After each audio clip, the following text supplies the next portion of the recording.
ఈరోజు నా నామినేషన్ కార్యక్రమానికి ఇచ్చేసిన కదిరి నియోజక ప్రజలకు నేను చాలా రుణపడి ఉన్నాను. వాళ్లకు ధన్యవాదాలు చెప్పేదానికంటే నేను రుణం పడి ఉన్నానని చెప్పడం కరెక్ట్ అని అనిపించింది ఈరోజు.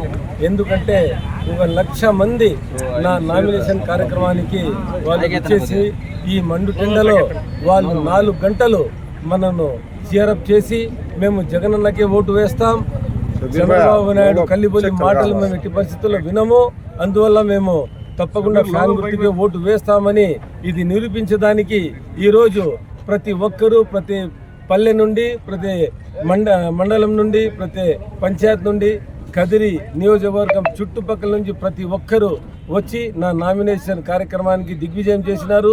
వాళ్లకు నేను చాలా చాలా మనస్ఫూర్తిగా వాళ్ళకు హృదయపూర్వక నమస్కారాలు మరియు అభినందనలు తెలుపుతున్నాను. ఈరోజు మేము చూసింది ఏమంటే ప్రతి ఒక్కరూ ఒకటే గ్రహించినారు, రానున్న ఎన్నికల్లో చంద్రబాబు నాయుడు ఏ హామీలు ఇచ్చినా మేము వినము. అవన్నీ 2014లో ఆయన చేసిన మాటలు, ఆయన ఇచ్చిన మేనిఫెస్టో ఇచ్చి పారేసి పక్కన పెట్టేసి ప్రజలని, రాష్ట్ర ప్రజలని మోసం చేసినాడు.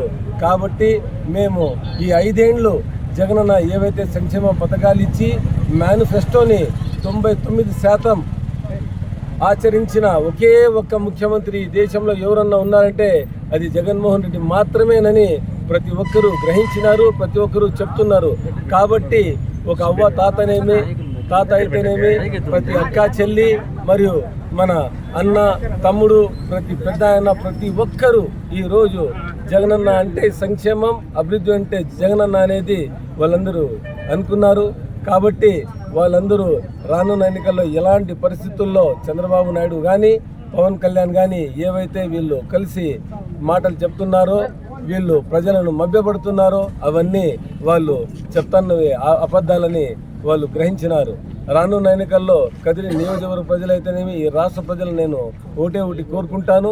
వాళ్ళందరూ ప్రతి ఒక్కరూ రానున్న ఎన్నికల్లో ఫ్యాన్ గుర్తుకు ఓటు వేసి మళ్ళీ జగనన్న ముఖ్యమంత్రిని చేసుకుని నన్ను అసెంబ్లీకి పంపుతారని మరియు శాంతమ్మక్కకు పార్లమెంటుకు పంపేదానికి మీరంతా దోహదపడతారని, మీ ఓటు 13వ తేదీ జగనన్న 168 సార్లు బటన్ నొక్కినారు మీ సంక్షేమం కొరకు.